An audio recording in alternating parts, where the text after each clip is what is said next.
So Pompeii was directed by Paul W.S. Anderson, who is best known for the Resident Evil movies most recently. I guess he also directed Death Race, and one of his earlier films was Mortal Kombat. The writers, I really didn't recognize any of them, what they have done so far, but the two that I see is Janet Scott Batchelor and Lee Batchelor. Once again, never really even heard of them. If they've done anything, I never knew.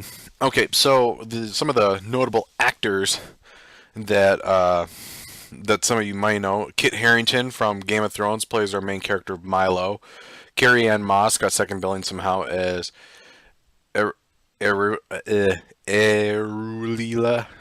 Aurelia.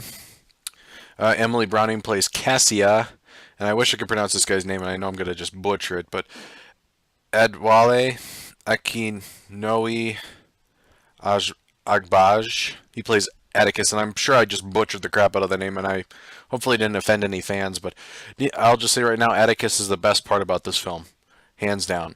Jessica Lucas plays Ariadne. Jared Harris plays Severus. And last but definitely not least is Kiefer Sutherland as Corvus. So the movie starts off with this really vague ashen bodies and stuff, which kind of gives you the idea. For anyone, I guess, who doesn't know the story of Pompeii, it was this city, you know, like any other, and it was right next to a mountain, and this mountain slash volcano erupted and wiped it off the face of the earth. Plain and simple. It's a pretty basic story. I'm sure you could read more up on it if you see, but that's pretty much what you can expect to happen here. We just get a story about it. So the backstory we have here as to why Milo is our main character is he was part of the Celtic tribe or whatever. His mom and dad. So it starts off with like this random fight, and Corvus is the leader of this Roman. And I don't know exactly how far they went out to fight like the Celtic rebellions or whatever, but they fought, and Corvus and his men win and kill everybody in this tribe, thinking that they also killed Milo, but Milo did manage to survive. So he's really the last one of his tribe. And if you're kind of wondering, well, okay, so what does he do then? Of course, the whole revenge thing becomes a big part for him. But you also what ends up happening is he gets picked up by these random guys. There's no real story as to who picked him up or anything like that. But it fast forwards to about 17 years later, so he's probably like early 20s in terms of the story here. And he's a fighter in London. And I think it even had a different name, but it was also in Britannia. Just not quite sure if that was the term that they called Great Britain back in the well, I think it was like 79 AD or something along those lines. And we get this nice little action scene proving that Milo is a really really tough fighter. They call him the Celt because, well, everyone thinks he's like the last Celtic survivor thing. It's kind of a vague term considering that we know that there are a lot of Celts out there, so why he's called the Celt outside of him just being a badass fighter, I'm still not entirely sure. So he ends up there's this guy from Pompeii. I wish I could tell you who it was. It might be Gracchus. Gracis. I'm gonna go with Gracchus. And it seems like he's kind of a slave owner of sorts. So he deals with the whole gladiator thing, and so he buys Milo, and essentially they make this giant trek from Britain to Pompeii. And on the way, the one thing that the movie doesn't really do a good job of for this particular part is they're traveling probably for months, and we don't really get a sense of that other than this is just a means for Milo to meet Cassia. And of course, Cassia doesn't appear to be like a princess or anything, but she's pretty darn close in terms of where she's from, and she's coming back from Rome. So they're on the very near end of their trip here, and they hit a pothole.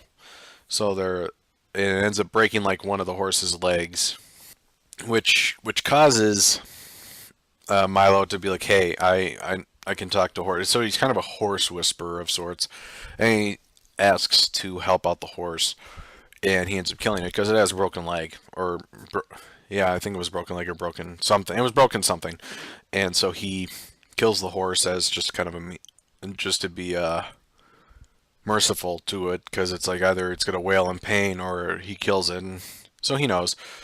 He is pretty soft spoken for quite a bit of the film here. He doesn't really talk a lot. A lot of the other characters make up for that. So he does make a strong impression on Cassia after her. Our backstory that we get for her is that she was in Rome for about a year, and she's coming back to see mommy and daddy. She's coming back home, and it might have been one of those things where her parents are very well to do, and so she can afford to go to Rome and stay there for a year or so.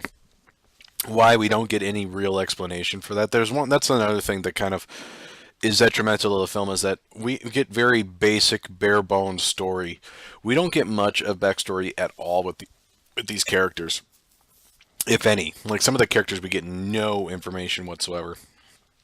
So we're in Pompeii. So we what I'll do is I'll start off with Cassia. She gets back to mommy and daddy, and we get this little story with mommy and daddy. Where they're trying to like make Pompeii the next Rome, sort of. It might be not exactly accurate, but they're trying to make it a bigger and better town than it is right now, which it's a very sizable city, and so they want to meet with the Roman senator, who is Corvus. I'm not quite sure if he retired from being a military man or if that's just what senators were also military men, and that was kind of a place of position. So Corvus comes to town and pretty much lays it out for Severus and his wife that while the Romans aren't truly interested now that there's a new emperor, that he himself is interested. Why? Because Corvus met Cassia while she was in Rome. So he's being pretty much a sleazeball. Corvus is just he's just terrible. He's a really bad guy, bad character. His we don't once again don't get much story behind other than he just wants Cassia and that's that. So moving back to Milo's story, we don't actually get Milo's name until halfway through the film. Why the film felt like this was any sort of necessary thing, it makes no sense to me. So this is where he makes kind of a foe slash friend out of Atticus. Atticus, his little bit of backstory is that he's been a gladiator for however many years, and for those who may have seen Gladiators, that if, and once again, I don't know the exact number, I don't remember, it's been a while since I watched it, is that if you fight so many battles and you win so many battles, you ultimately win freedom by, I would say Italian law, but I think it was Roman law in that one. So by law, if you win so many fights, you become a free man. That's the story. And of course, most gladiators just had been doing it for so many years. I think they say Atticus was doing it for a decade, if not two. So he's very well worn with the fighting. But he's of course up to his last fight, and Milo ends up challenging him. And so for this big battle that they're about to have, Milo and Atticus are going to presumably face off. Of course, Corvus doesn't like this, and there are some other people that kind of work against him. So it's not going to turn out the way that any of these gladiators think. We also, in between all of this, we get little segments here where the volcano is slowly starting to bubble up and start causing a little bit of grief for the city of Pompeii. The For instance, Cassia, having just gotten back, she meets up with her. She goes to see her horse, and I couldn't tell you who. It could be Proculus. Sorry, Proculus. It could be. Not entirely sure. We'll assume it's him because I don't know exactly. But one of the guys that just works for her parents, who tends to the horses. I presume it may very well just be her horse, and he was getting the horse all ready for Cassie in the morning, and so he's taking the horse on a ride sometime at night, and the horse kicks him off, and he's like, whoa, whoa, whoa, and the horse bolts off, and all of a sudden the ground falls and the guy dies. And no one seems to really notice this at all. Not so much the guy's death, more so that no one really notices that I guess with the mountain slash volcano, it rumbles from time to time, so it causes these little mini earthquakes that last for a very short period of time. So moving on to the next night, where we kind of have where Corvus makes his real intentions known and kind of ends up blackmailing Cassia and her family in due time. For whatever reason, I'm not entirely sure if this was kind of like to whore out the gladiators. They take a couple of the guys, take them to Severus's place or Cassia's place, and show them off to the royal people of Pompeii, or at least the higher the higher class citizens, upper class citizens of Pompeii. But we don't really get any indication as to what exactly they were doing there, other than that they were there. So, without ruining too much, I mean, I'm kind of going to be skipping over a little bit here. More so, just that, of course, the third act focuses strictly on when the volcano does erupt. And we get some action scenes in between and all that stuff. And, yeah. I've already kind of brought up a couple gripes that I have with the film. One thing that I really thought was just kind of stupid was the love story between Milo and Cassia, because there's no chemistry story wise about these characters. Just Cassie meets Milo, she kind of is smitten with him, he's smitten with her. The end. There's nothing else beyond that, and it's like I'm supposed to somehow buy that, and I don't. It's really tough for me to buy that. And Milo's kind of an unlikable character. Like I said, Atticus is the most likable character, the one that you actually care the most about, and we only got part of his backstory. I'd love to have learned more. So, one thing that I wish that the movie would have focused on, this was kind of a mashup, and I've heard this comparison before, seen this in other reviews, is that this is a mashup between Titanic and Gladiator. And I think in the right hands, it would have, and that's not to say Paul W. Anderson doesn't have the directing chops to pull it off. I don't know about the writers, if there were different writers that would have been involved. Who knows how the story would have turned out.